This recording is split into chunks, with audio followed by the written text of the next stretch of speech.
O importante, trouxe o nosso amigo aqui também, os pontos de vista diferenciados, o objetivo é enriquecer cada vez mais essa discussão.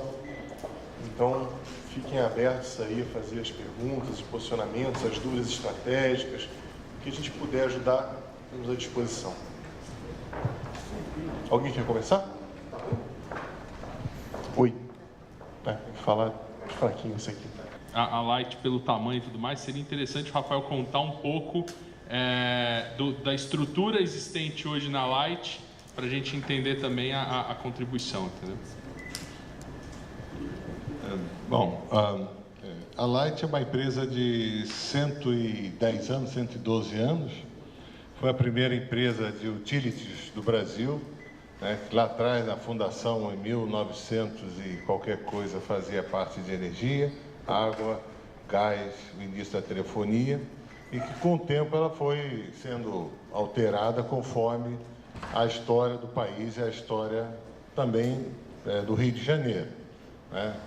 A gente sempre traz essa colocação que praticamente a história do Rio se confunde com a da Light, principalmente quando a gente vai olhar a história da cidade e encontra, por exemplo, bondes, encontra postes, encontra rede elétrica de uma forma geral, né?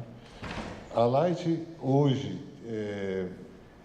pertence ou está dentro do grupo da CEMIG, que é a controladora da Light, mas ela tem uma vida própria também, porque a CEMIG não é a única dona da Light.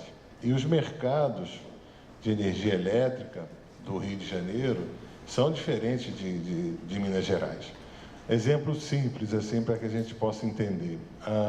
A CEMIG tem uma área de concessão 52 vezes maior do que a área de concessão da Light, que é praticamente todo o estado de Minas Gerais. E nós temos uma parte equivalente a 25% do estado do Rio de Janeiro. E, no entanto, nós temos uma energia faturada próxima de 10% menos do que a CEMIG. O que significa dizer, em termos práticos, a gente é 440 vezes carga mais concentrada do que a CEMIG. Da onde vem essa situação? Vem de que a CEMIG tem uma área grande rural e a Light tem muito pouco. E a área de concentração de trabalho da Light, basicamente, é o Grande Rio, Baixada e o Vale do Paraíba, que são áreas eminentemente urbanas. Aí nós temos 75% da população do Rio, alguma coisa perto de 14 milhões, né? Por aí de pessoas, e temos 4 milhões de clientes. Numa lista, eu acho que a última vez que eu vi a lista da ANEEL, a Light está em 6º ou 7º lugar em número de clientes atendidos. A gente chama U6, Unidades Consumidoras. E a maior, curiosamente, é o estado da Bahia, com a Coelba, que tem 7 milhões e qualquer coisa. Aí alguém vai dizer assim, mas e São Paulo? São Paulo tem várias empresas, né, que dividem aquele mercado. Dentro desse contexto da Light, nós temos... a nossa área está diretamente ligada à diretoria de gestão empresarial, que junto à nossa área temos a superintendência de aquisição logística e temos a área de TI. A nossa superintendente, a Ariane, é responsável pela área de compras, eu prefiro chamar suprimentos, né? Tem a parte de logística, a parte de planejamento, tem a parte de qualidade de fornecedores e tem a nossa área da qualidade e desenvolvimento de fornecedores. No caso da área de aquisição, nós temos duas divisões. Uma que é a parte de materiais estratégicos, a gente chama assim, aquele equipamento, material que vai direto à rede, e tem a área de material corporativo, né?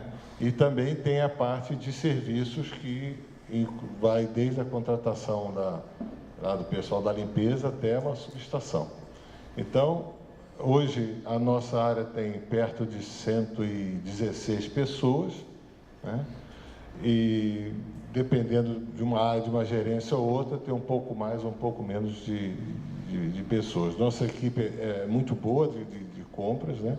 A gente sempre está discutindo, felizmente, a gente tem um clima muito favorável, né? A gente, às vezes, escuta outras empresas em benchmark, mesmo dentro do setor elétrico, algumas discussões que levam a extremos. Felizmente a gente não tem isso, a menos que eu não saiba, né? Mas eu acho que não. A gente aqui tem uma conversa muito direta, sem se preocupar com qualquer milindre. Isso nos leva a dar uma tranquilidade, inclusive, para o mercado, que sabe, quando vai trabalhar com a Light, não vai encontrar naquela negociação, naquela discussão, qualquer tipo de influências ou disse-me-disse dentro da nossa superintendência. Então, todo problema que a gente tem, a gente procura resolver internamente. Não evita passar isso para frente, porque não tem nem sentido, né?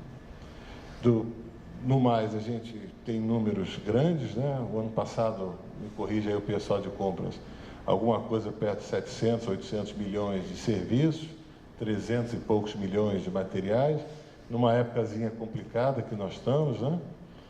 Temos apanhado apanhamos com a Copa das Confederações, apanhamos com a Jornada da Juventude, apanhamos com a Copa do Mundo e estamos agora apanhando com as Olimpíadas. Apanhando no bom sentido, né? Porque a gente está aprendendo muito, né? E parte disso também do metrô também, que eles estão correndo quanto tempo, né? E fizemos subestações, uma parceria com o Furnas, que está permitindo que a gente possa fazer a geração de energia para o Parque Olímpico. Então, a gente não deixa toda a parte de energia do Rio, a gente procura fazer o máximo que pode e acredito que estamos indo bem. Queria saber de vocês quais outras ferramentas de gestão que vocês utilizam, além do SAP, Excel, etc., para controlar seus indicadores, né? Na Rex, por exemplo, a gente está começando a utilizar uma plataforma chamada SharePoint para ajudar a melhorar a nossa gestão, né? Tanto de contratos como de métricas de indicadores de performance, etc. Bem, eu uso uma ferramenta que se chama Jean, que é meu braço direito de indicador, né? Ele, o que acontece? O Jeanzinho, sinceramente, porque assim, eu implantei BI em algumas companhias. E o BI, ele é lindo, né? Ele é uma máscara linda, cheia de gráficos, ponteiros, gráfico de Gauge. Ele quase fala sozinho, né? Você monta o cubo, mas e atrás do cubo? Quem está atrás do cubo? Então eu falo que é o Jeanzinho. Eu tenho algumas ferramentas, a gente usa o SAP, mas basicamente usa o Excel mesmo. A gente está vindo agora com uma ferramenta do Falcone, e, bem, de alguma forma, é uma ferramenta de gestão, na qual a gente vai ter alguns indicadores, obviamente, indicadores macros, KPIs e alguns PPIs, agora também PPIs, para quem não sabe, são indicadores do processo. Mas nada funcionaria sem um Jeanzinho atrás. Pegando a base de dados do SAP, lapidando, estruturando, olhando. Se criar diretamente um BI atrelado a uma base de dados SAP, Oracle, tem que ter alguém olhando aquilo, com mais ou menos interferência humana. Cada vez mais eu brigo para ter menos interferência humana. Mas as análises são muito puras, assim, como eu prezo pela transparência, eu sempre entendo, as ordens de compra canceladas estão aí, as notas fiscais canceladas, tem sempre um refinamento que tem que ser dado. Mas esse SharePoint e outras ferramentas que são boas. Eu prefiro ver ferramentas que funcionem independente da plataforma e de uma forma barata também, porque acaba sendo um pouco mais caro e aí a gente tem que reduzir custo, né? Tá bom? Deixa eu ver se você responde.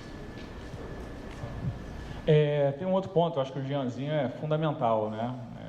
Eu tenho também lá o meu Jeanzinho diferente. Não é Jeanzinho não, mas eu tenho o mesmo. E tem uma outra coisa acho que é muito importante, né? Eu mostrei para vocês ali que a gente já tem nossos indicadores numa plataforma. Eu fiquei 2 anos com ela no Excel, antes de ir para a plataforma.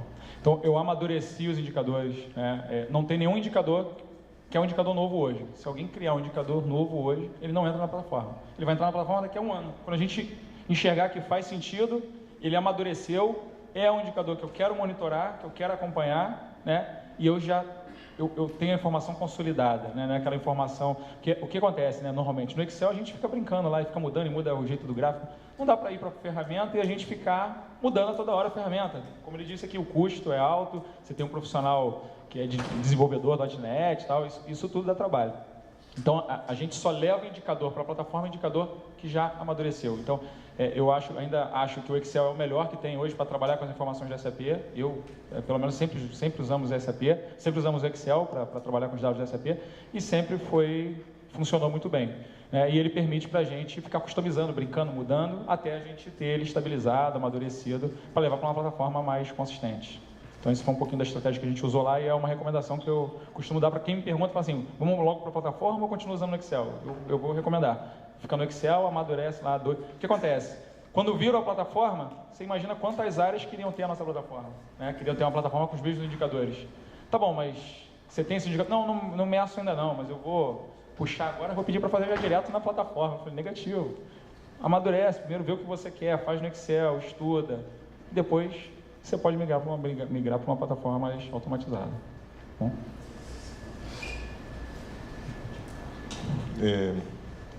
Na Light, nós temos, digamos assim, toda essa parte de controle de indicadores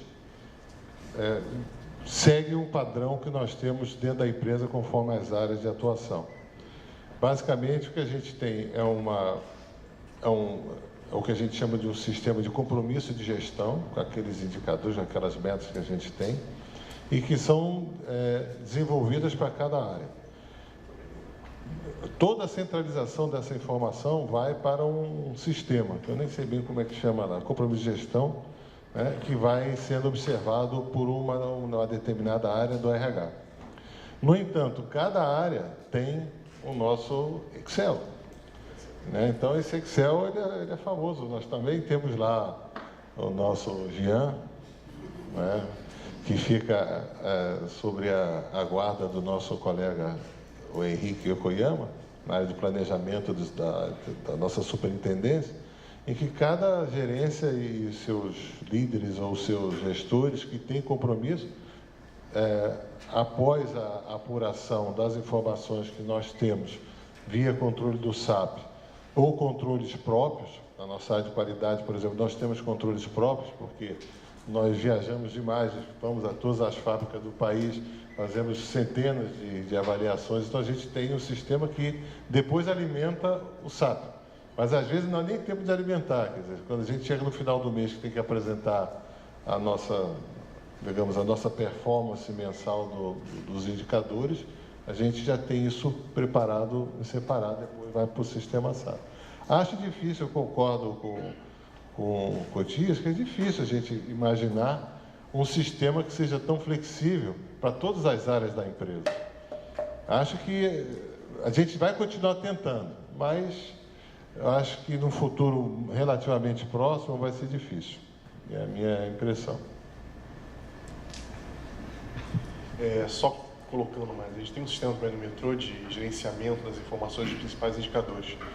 Mas quando eu cheguei lá, isso tem 4 anos, a gente não tinha quase nenhum indicador de suprimentos. Hoje a gente tem indicador on time, então a gente tem uma televisãozinha lá que fica lá ligada quase que 24 horas por dia com gestão à vista, dizendo como é que estão os indicadores, não só da parte de compras, mas também tem a parte de sourcing, a parte de materiais, de disponibilidade, pedidos emergenciais, então tem esses indicadores. Então o Excel dá uma flexibilidade para isso e existe um sistema aí mais parrudo que pega os indicadores principais, assim, mais macros.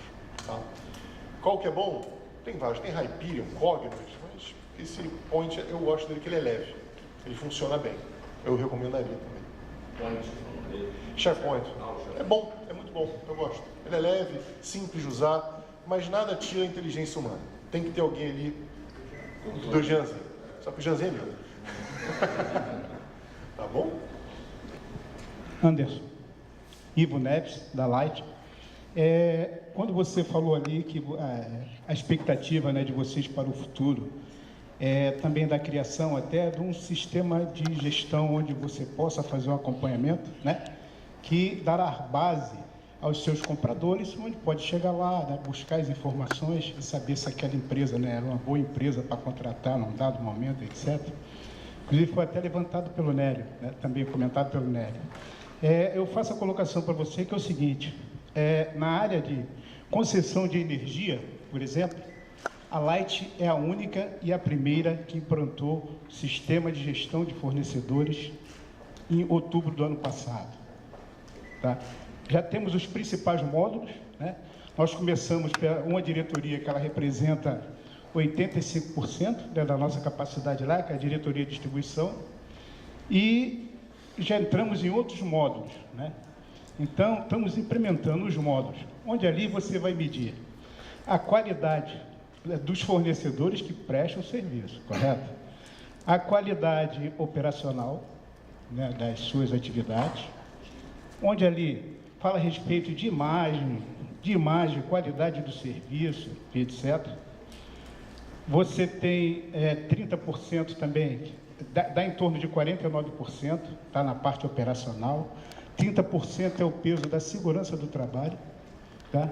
E o restante é peso das auditorias, que é realizada pela nossa área, né, de gestão de fornecedores, toda auditoria onde ali você verifica Serasa, foi colocado até a respeito do Serasa, saber a respeito da situação financeira daquela empresa, auditoria, né, que é feita direto nas empresas, auditoria presencial, aquele resultado também vai para dentro desse sistema, tá? Principalmente para buscar mitigar os riscos trabalhistas, né, que é muito importante, né, para as empresas que você tem contratação de mão de obra, tá? Então, só para tu ter ideia, a nível Brasil encontramos uma empresa, né, dentro do ramo de energia, que ela trabalha com Excel, fizemos o benchmark também, né, foi muito moroso, levou 1 ano e qualquer coisa só para a gente desenvolver a estrutura, o desenho, etc., desse sistema, mas está implantado.